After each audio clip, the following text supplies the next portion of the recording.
నమ్మకాలు, భయానక సంఘటనలు జరిగినవి నిజమా లేక మనోవిభ్రాంత్యా?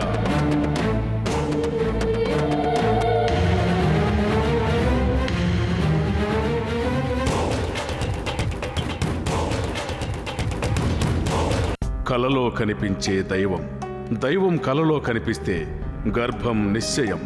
ఒక మనిషి తన జీవితకాలంలో ఒక ప్రాణికైనా జన్మనివ్వాలంటోంది వేదం. మా అమ్మకి స్వామి కల్లోకొచ్చాడంట. అప్పుడు అమ్మకి నేను పుట్టానంట. మా అమ్మ కళ్ళ స్వామి కనిపించాడంట. అప్పుడే నేను పుట్టానంట. మా అమ్మ వచ్చి గుళ్ళో పడుకుంటే దేవుడి కల్లోకి వచ్చి నేను పుట్టాడని అందరూ చెబుతూ ఉంటారు. ఆ రోజుల్లోనే దేవుడు కల్లోకొచ్చి ఉగ్గుకి నెచ్చాడట. అందువల్లే మేము పుట్టామట.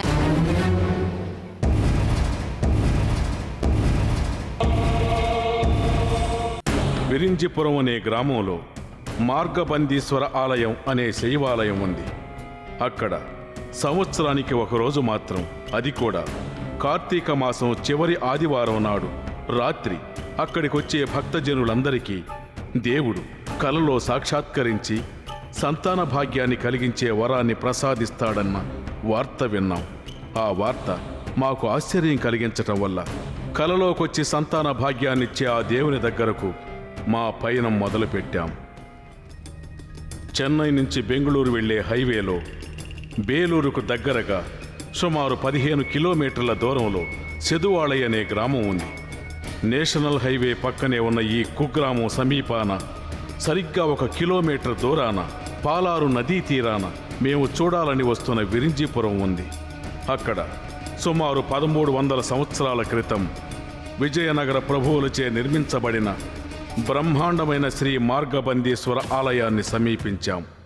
ఆలయంలో ప్రవేశించగానే తూర్పు దిక్కున విశ్వరూపం దాల్చిన ఉగ్ర సింహం లాంటి ఒక శిల మమ్మల్ని భయంతో స్తంభించిపోయేలా చేసింది.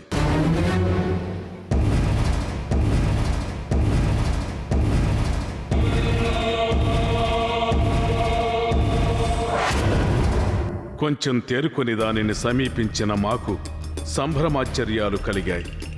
సింహం యొక్క పొడవైన 2 కాళ్ల నడుమన తలుపులు మూసి ఉన్న ఒక ద్వారం కనిపించింది. తలుపులు తీయగానే ఎదురుగా పైనుంచి కిందికి దిగే మెట్లు కనిపించాయి.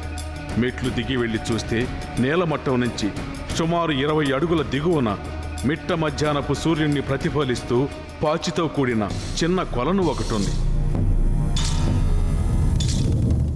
విచిత్రమైన రూపం కలిగిన ఆ సింహం గురించి వివరాలు తెలుసుకొని కొలను చుట్టూ ప్రదక్షిణ చేసి వచ్చాం. దాని విచిత్రమైన రూపాన్ని చూస్తున్నప్పుడే ఇందులో ఏదో రహస్యం దాగి ఉన్నట్టు మాకు అనిపించింది. దేవుడు కలలో దర్శనమిచ్చేది ఎప్పుడు? నిజంగానే దేవుడు కలలో దర్శనమిస్తాడా?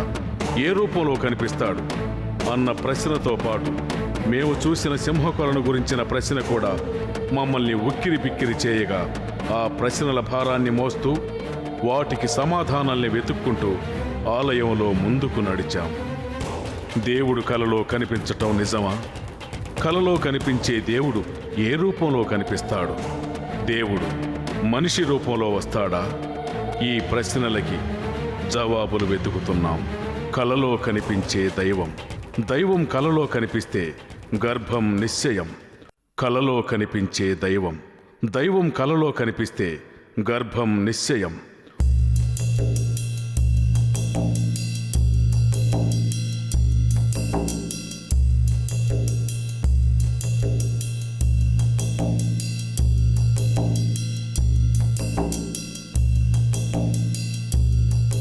ఎవరు వీరు? ఈ యవ్వన ప్రాయంలో ఇక్కడికి రావడానికి కారణం ఏమిటి? వాళ్ల దగ్గరికెళ్ళి వాళ్ళొచ్చిన కారణమేంటని అడిగినప్పుడు శోకపూరిత నేత్రాలతో మేము సంతాన భాగ్యం కోరి వచ్చామని చెప్పారు. వీళ్ళిద్దరూ మా అమ్మాయిలు. పెళ్ళి 5 సంవత్సరాలైంది. ఒక అమ్మాయికి పెళ్ళి 6 ఏళ్ళైంది. సంతానం కలగలేదు. ఈ గుడికొచ్చి మొక్కుకుంటే పిల్లలు పుడతారని చెప్పారు. అందువల్ల దేవుణ్ణి దర్శించుకోవడానికి వచ్చాం. మేము మేడవాకం నుంచి వచ్చాం. ఇక్కడ సింహకొలంలో స్నానం చేస్తే బిడ్డలు లేని వాళ్ళకి బిడ్డలు పుడతారని చెప్పారు. పెళ్ళయి 8 ఏళ్ళైంది. పిల్లల కోసమని ఇక్కడికి వచ్చాం. పిల్లలు లేరండి. పెళ్ళి ఎన్నేళ్ళైంది? 2 ఏళ్ళు అయిందండి. ఇక్కడికి ఎందుకు వచ్చారు? పిల్లలు పుడతారనే వచ్చాం. పిల్లలు పుట్టలేదని వచ్చాం. పెళ్ళయి 8 ఏళ్ళు అయ్యింది. ఇక్కడికి వచ్చి ఈ సింహకొలంలో స్నానం చేసి దేవుణ్ణి వేడుకుంటే దేవుడు సంతాన భాగ్యం కలిగిస్తాడన్నారు.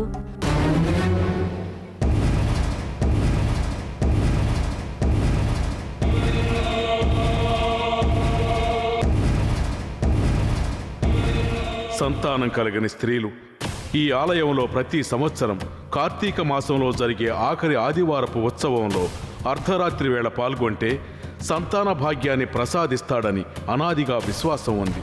ప్రతి సంవత్సరం కార్తీక మాసం ఆఖరి ఆదివారం సుమారుగా 10,000 మంది యువతులు విరింజిపురానికి విశ్వాసంతో వస్తున్నారు. సంతాన భాగ్యం కోరి ఇక్కడికి వచ్చే యువతులు ఆచరించవలసిన పద్ధతులేమిటి? ఇక్కడికి వచ్చేవాళ్ళు బస్తీకి పక్కనే ఉన్న ఏట్లో స్నానం చేయాలి. స్నానం చేశాక ఒడ్డుకొచ్చి మట్టి పోగు చేసి టెంకాయ పండ్లు పువ్వులు పెట్టి ఆ మట్టిని వినాయకుడు అనుకుని పూజించాలి. పూజ చేసి ఆ పళ్ళు పువ్వులు తీసుకొని ఇక్కడికి వచ్చి ఇక్కడ ఒక కొలం ఉంది, ఆ కొలంలో స్నానం చేసి అలాగే లోపలికి వచ్చి ఈ సింహ కొలంలో మునగాలి. స్నానం చేసి వెళ్ళి స్వామికి మొక్కుకోవాలి. అలాగే తడిబట్టలతో పడుకొని నిద్రపోతే స్వామి కల్లో దర్శనం ఇస్తాడంటారు. అందుకనే వచ్చాం. నిశిరాత్రి వేళ వణికించే చలిలో ముందుగా పాలారులో స్నానం చేసి తడిబట్టలతో ఏటి ఒడ్డున మట్టి వినాయక ప్రతిమను చేసి పూజించి నమస్కరించాలి. ఆ విధంగా పూజ చేశాక పువ్వులు పండ్లు మొదలైన వాటిని కొంగులో చుట్టుకొని ఒడిగా కట్టుకొని పాలారు నుంచి ఆలయాన్ని ఆనుకొని ఉన్న బ్రహ్మతీర్థంలో మునిగి రావాలి.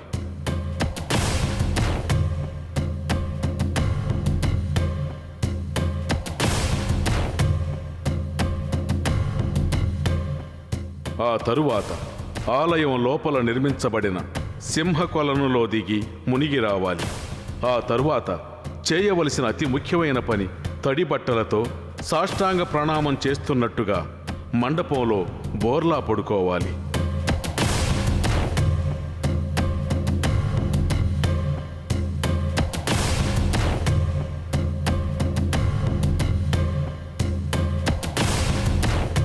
ఈ యువతికి ఇంకొద్దిసేపట్లో దేవుడు కలలో దర్శనమిస్తాడా అన్న ప్రశ్నతో ఎదురు చూస్తున్నాం.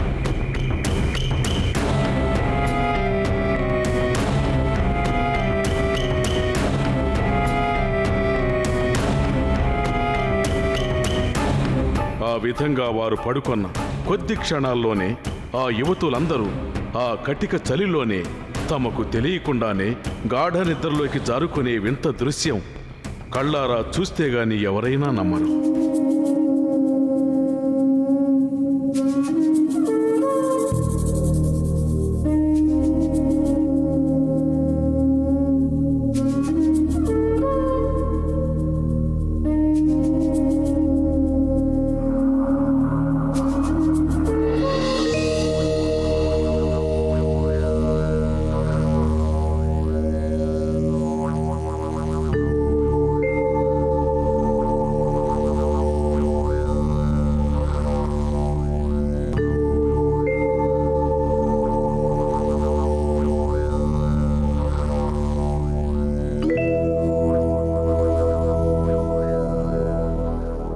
ఇది ఎలా సాధ్యం అన్న ప్రశ్నకు జవాబు ఇవ్వడం మనలాంటి సాధారణ మనుషులకు అసాధ్యమైన పని.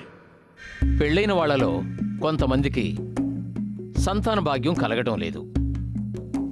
ఆ సంతాన భాగ్యం లేని ఆడవాళ్లంతా కూడా ఎంతో దిగులుతో వేదనతో ఉంటుంటారు. అటువంటి ఆడవాళ్ళకి నిత్యం కలిగే ఒకే ఆలోచన నాకు బిడ్డలు లేరే అన్నటువంటి దుఃఖం, ఆరాటం, ఎలాగైనా పిల్లల్ని కనకుండా ఉంటామా అన్నటువంటి డెస్పిరేషన్. ఆ విధంగా వారు విరక్తి భావానికి లోనవుతారు.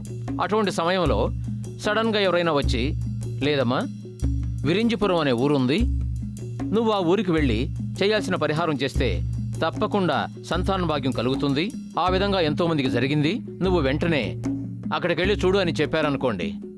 వెంటనే వాళ్ళకి ఆ సమయంలో కోల్పోయిన దాన్ని సంపాదించడానికి ఒక చక్కటి నమ్మకం దొరికినట్టు అవుతుంది. కుటుంబంతో కలిసి ఎంతో ఆత్మవిశ్వాసంతో అక్కడికి వెళ్తారు. అక్కడికి వెళ్ళేటప్పుడే వాళ్ళకి అనిపిస్తుంది, ఎన్నో రకాలుగా చూశాను, డాక్టర్లని మీట్ అయ్యాను, వాళ్ళెవరూ చేయలేకపోయినా కూడా దేవుడు సహాయం చేస్తాడు, ఎంతో మందికి జరిగినట్టుగా నాకు మేలు జరుగుతుంది అన్న తలంపుతో ఆ దైవశక్తి మీద నమ్మకం ఉంచి ఆత్మవిశ్వాసంతో అక్కడికి వెళ్తుంటారు. అక్కడికి వెళ్ళాక వాళ్ళు అక్కడ పాటించాల్సిన కొన్ని పద్ధతులు ఉంటాయి. ఎన్ని చోట్ల స్నానం చేయాలి, ఏమేమి చేయాలి అన్నవి. అక్కడ ప్రతిసారి వాళ్ళు మునిగి లేచేటప్పుడు, ఒక్కొక్క పూజ దగ్గర అందరూ కలుసుకునేటప్పుడు తను మాత్రమే కాక తనలాంటి ఎంతో మంది అక్కడికి రావటం చూస్తారు. ఎప్పుడైనా సరే నమ్మకం అనేది ఎప్పుడు పెరుగుతోందంటే నేను మాత్రమే కాదు, ఎంతో మంది, కొన్ని వందల వేల మంది ఆడవాళ్ళు వచ్చి పూజిస్తున్నారు, ఎంతో నమ్మకంతో వస్తున్నారు అన్న ఆలోచన కలగ్గానే ఇంకా వాళ్లకున్న నమ్మకం 10 రెట్టింపు అవుతుంది. అప్పుడు పూజలన్నీ చేసి అక్కడెంత చల్లగా ఉన్నా కూడా చన్నీళ్లతో స్నానం చేసి కటిక నేల మీద తడి బట్టలతో పడుకున్న వెంటనే వాళ్ళకి నిద్ర వచ్చేస్తుంది.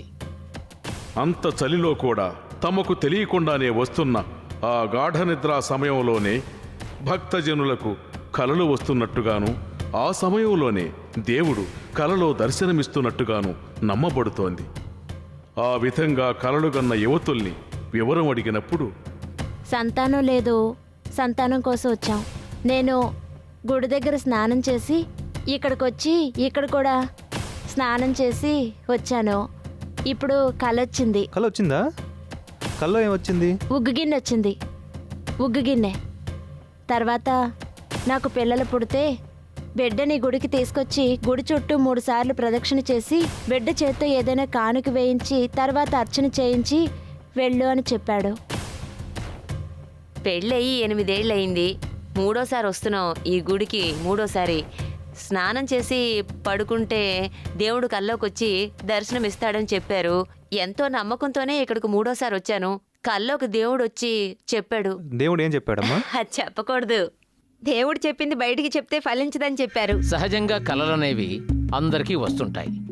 సాధారణంగా ప్రతిరోజు మనం కలలు కంటూనే ఉంటాం. మనం పడుకున్న తర్వాత కలలు కలిగిన గాఢ నిద్రలనేవి ప్రతిరోజు మనకు వస్తూనే ఉంటాయి. కొన్నిసార్లు ఆ కలలు జ్ఞాపకం రావు. కొన్ని కలలు రోజు మనం చూసే వాటిని బట్టి వస్తుంటాయి. ఎంతో మామూలు విషయాలు కల్లో వస్తాయి. మనకొచ్చే ఎన్నో కలలు అర్థమే లేని కలలు. కొన్ని కలలు మన మనసులోని ఉద్దేశాలు, మనసులో కోరికలు తెలియజేసే కలలు. నాకొక మనోవ్యధ ఏదైనా ఉన్నట్టయితే నిత్యం దాని గురించి ఆలోచించడం వల్ల నాకొచ్చే కలలు ఆ సమస్య గురించే రావడానికి అవకాశం ఉంది. కొన్ని సమయాల్లో అయితే సమస్య పెద్దదిగా అవుతున్నట్టు నాకు కలలు రావచ్చు. నెగటివ్ సెట్ ఆఫ్ మైండ్ ఉన్నట్టయితే అలా వస్తుంటాయి. కొన్ని సమయాల్లో నేను ఎంతో నమ్మకంతో ఉన్నప్పుడు ఆ సమస్యకి పరిష్కారం దొరికినట్టుగా, నివారణ కలిగినట్టుగా నాకు కలలు వస్తాయి. ఈ యువతులందరూ అక్కడికి వెళ్లే సమయంలో నమ్మకంతో వెళ్తుంటారు. నాకు సంతాన భాగ్యం కలగాలని వెళ్తుంటారు. అటువంటి ఒక నమ్మకంతో వెళ్లే వాళ్ళకి పక్కనున్న వాళ్ళు కూడా వాళ్ళకి అనుకూలంగానే సలహా ఇస్తుంటారు. అక్కడికి వెళ్ళారంటే తప్పకుండా మంచి కల వస్తుంది, ఆ కల ఖచ్చితంగా ఫలిస్తుంది అని చెప్తారు. అందువల్ల వాళ్ళ మానసిక పరిస్థితికి నివారణ కలిగించే విధంగా ఆ కలలు మంగళకరంగా కొంతమందికి ఏర్పడుతున్నాయి. కొంతమందికి నమ్మకం ఉండదు. ఎంతో మంది డాక్టర్లు చూపించాం, నాకు డిఫెక్ట్ ఉందని చెప్పారు, ఇక నాకు పిల్లలు ఎలా పుడతారులే అనుకుంటూ నమ్మకం కోల్పోయిన వాళ్ళకి ఎన్నోసార్లు వాళ్ళకొచ్చే కలలు నెగటివ్గా, ప్రతికూలంగా వస్తాయి. కాబట్టి వాస్తవంలోనూ వాళ్ళకి అలా జరుగుతూ ఉంటుంది. ఎందుకంటే వాళ్ళ ఆలోచన విధానం పాజిటివ్గా లేనందువల్ల కలలు కూడా పాజిటివ్గా రావడం లేదు. కల్లోకొచ్చి ఉగ్గు గిన్నె ఇచ్చినా కానీ, పాలు ఇచ్చినా కానీ, పువ్వులు పళ్ళు ఇచ్చినా కానీ దేవుడు మనల్ని ఆశీర్వదించి మనకి సంతానం ఇచ్చినట్టేనండి. ఆ విధంగా కలలో పువ్వులు, పండ్లు, ఉగ్గు గిన్నె, తమలపాకులు, వక్కలు, పసుపు, కుంకుమ లాంటి మంగళకరమైన వస్తువులు కనిపించటం గాని, లేక ఎవరైనా వయసు మళ్ళిన వాళ్ల ద్వారా విన్నా గాని ఆ కల కన్నవాళ్లు 1 సంవత్సరంలోగా గర్భం దాల్చి బిడ్డల్ని కనే భాగ్యాన్ని పొందుతున్నారు.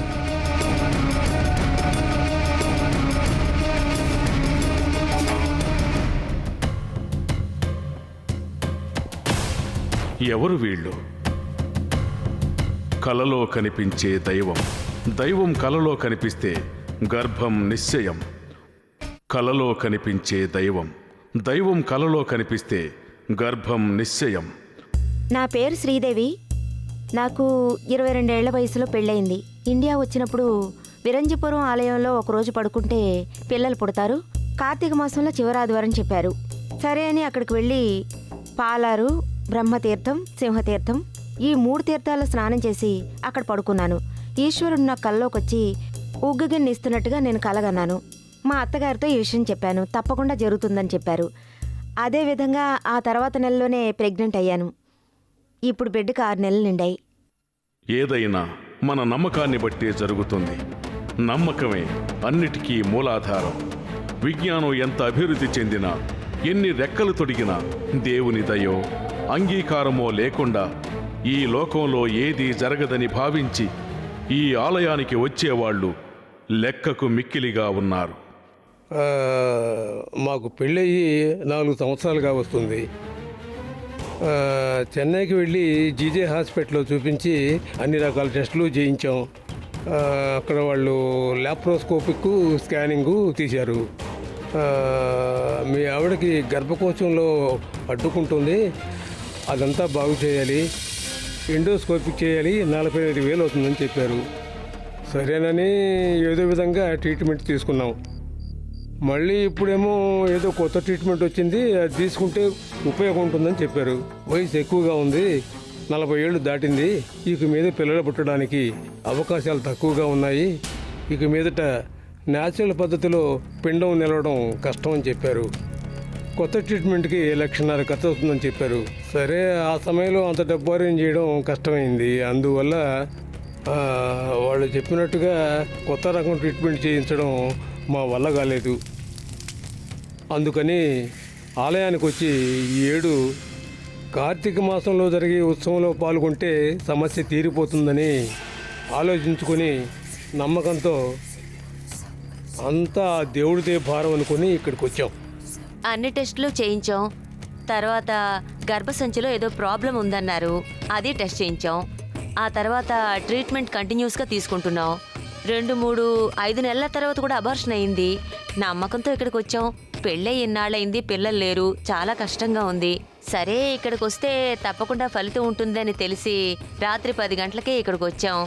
వచ్చి 3 తీర్థాల్లో స్నానం చేసింది, బ్రహ్మతీర్థంలో కూడా స్నానం చేసింది, సింహకోళంలో మునిగింది.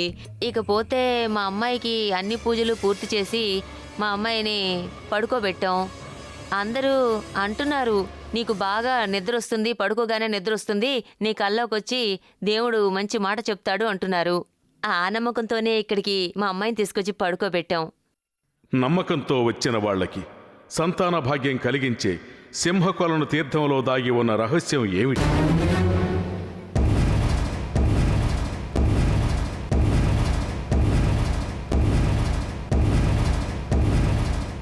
ఇంతటి ప్రాముఖ్యాన్ని సంతరించుకున్న సింహకొలను తీర్థం తనకున్న శక్తిని ఏ విధంగా సముపార్జించుకుంది? అప్పుడు ఒక బీజాక్ష యంత్రాన్ని ప్రతిష్ఠించారు.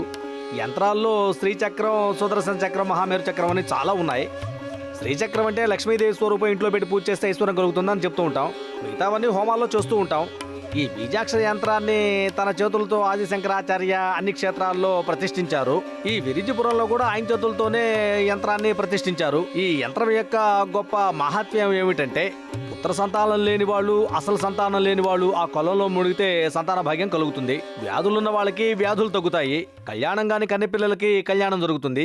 అది ఈ రోజు వరకు తూచా తప్పకుండా అలా జరుగుతూనే ఉంది. సింహకొలంలో స్నానం చేస్తే దయ్యం పట్టిన వాళ్ళని ఆ దయ్యాలు వదిలి పారిపోతాయంటారు, నిజమేనా? ఇక్కడ ఇంకో విశేషం ఏమిటంటే, దెయ్యం, భూతం, గాలి, చేతబడి, బాణామతి ఇలాంటి వాటికి గురైన వాళ్ళు ఆ మెట్ల దగ్గరికి రాగానే వాళ్ళకి ఫిట్స్ లాగా వచ్చేస్తుంది.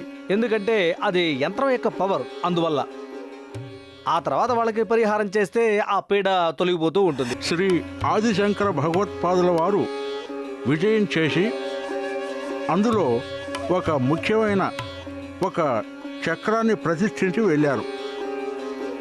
ఆ చక్రంలో 3 బీజాక్షరాలు మాత్రమే ఉన్నాయి. ఆ బీజాక్షరాలు 3 కూడా 3 రకాలైన ఫలితాలను అందిస్తాయి. ముఖ్యంగా సౌహు అనే ఒక బీజాక్షరం సౌభాగ్యాన్ని ప్రసాదించే అక్షరం అది. క్లీం అనే బీజాక్షరం మనం మనసులో ఎలాంటి కోరికల్ని కావాలని కోరుకుంటూ ఉన్నామో ఆ కోరికల్ని నెరవేర్చగలిగే ఎంతో శక్తి ఉన్న అక్షరం. క్లా ఈం రెండు కలిపి క్లీం అనే అక్షరం వచ్చింది. ఈ 3 అక్షరాలు అంటే చౌహు, క్లీం, క్రీం. ఈ 3 అక్షరాలు కలిగిన ఒక చక్రాన్ని ఆదిశంకర భగవత్పాదుల వారు స్వయంగా తను తయారు చేసి ఇక్కడ ప్రతిష్ఠ చేశారు.